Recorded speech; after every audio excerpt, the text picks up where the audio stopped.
জাতীয় bike N160 এখানে মেরুদণ্ড আজকে এই বাইকটা নিয়ে কিছু শেয়ার করবো কথা আপনাদেরকে। যেমন হচ্ছে যে বাজারে এই বাইকটা এখন ডিজিটাল মিটার অ্যাভেলেবেল, আর আমার এই বাইকটা হচ্ছে 14,964 কিলোমিটার, মানে দেন হচ্ছে যে প্রায় হচ্ছে 15,000 কিলোমিটার। তাহলে 15,000 কিলোমিটারে আমার এই বাইকটাতে আমি কি সমস্যা ফেস করছি সেটা যদি আমি আপনাদেরকে শেয়ার করাই।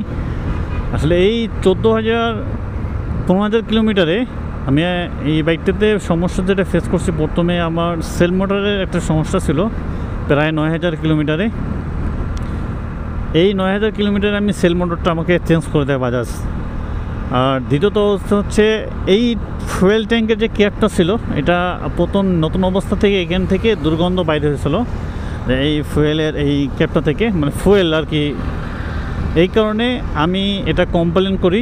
কমপ্লেন করার পর দেন তারা আমাকে চেঞ্জ করে দেয় প্রায় কত হবে 1 বছর পর এটা চেঞ্জ করে দেয়। এটা ছিল না মার্কেটে তাদের, তো চেঞ্জ করার পর দেন এখন ভালো। এটা যেহেতু এটা ব্ল্যাক কালার, আগে ছিল সিলভার কালার, ব্ল্যাক কালারটা আমার কাছে মোটামুটি ভালো লাগতেছে। এখন আসি বাইকটাতে, আপনারা যদি এই সেগমেন্টে মানে এই প্রাইজে যদি কেনেন, যেহেতু ডুয়াল চ্যানেল ABS পাবেন, পেছনের টায়ার হচ্ছে 130/70 17 রিং, সামনে হচ্ছে 180/17 রিং। আসলে এই প্রাইজে কিনলে আপনারা আমার কাছে ঠকবেন না।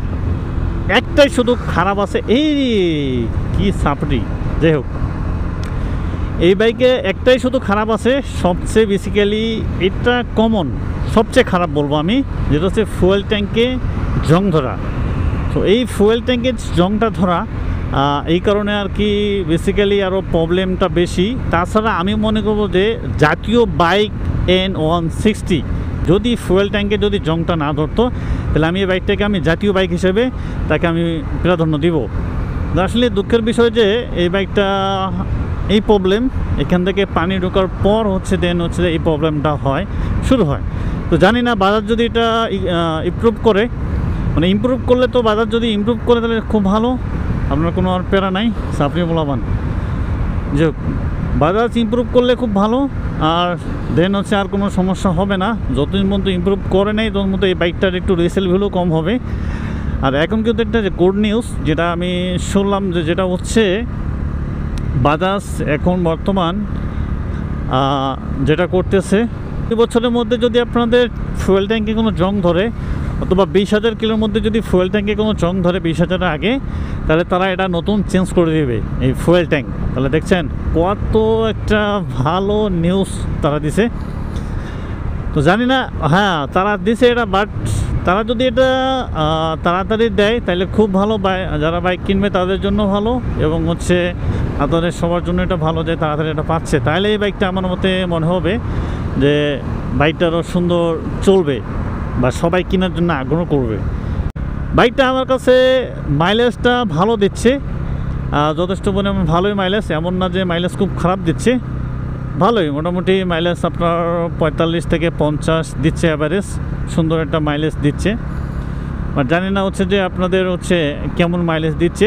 যাদের এই বাইকটা আছে, যারা এই বাইকটা রাইড করতেছেন, আপনারা কমেন্ট করবেন যে বাইকটা আপনাদের কি ফিডব্যাক দিচ্ছে। আসলে যে আমার বাইকে যে ভালো দিচ্ছে বিদায় যে অন্য বাইকে ভালো দেবে তা না, হ্যাঁ খারাপ ভালো দুইটা মিলে থাকতে পারে, বাট এই বাইকটা যেটা খারাপ আমি এটা বললাম। আর আরেকটা বিষয় হচ্ছে যে পেছনে যদি 140/70 টায়ার দিত, তাহলে আমার কাছে মনে হতো যে বাইকটা আরও ব্রেকিং কন্ট্রোলিং ভালো হতো। এমনিতে ব্রেকিং ভালো আছে, তবু হচ্ছে বলবো যে বাইকটা আরও ব্রেকিং সুন্দর হতো এই বিষয়।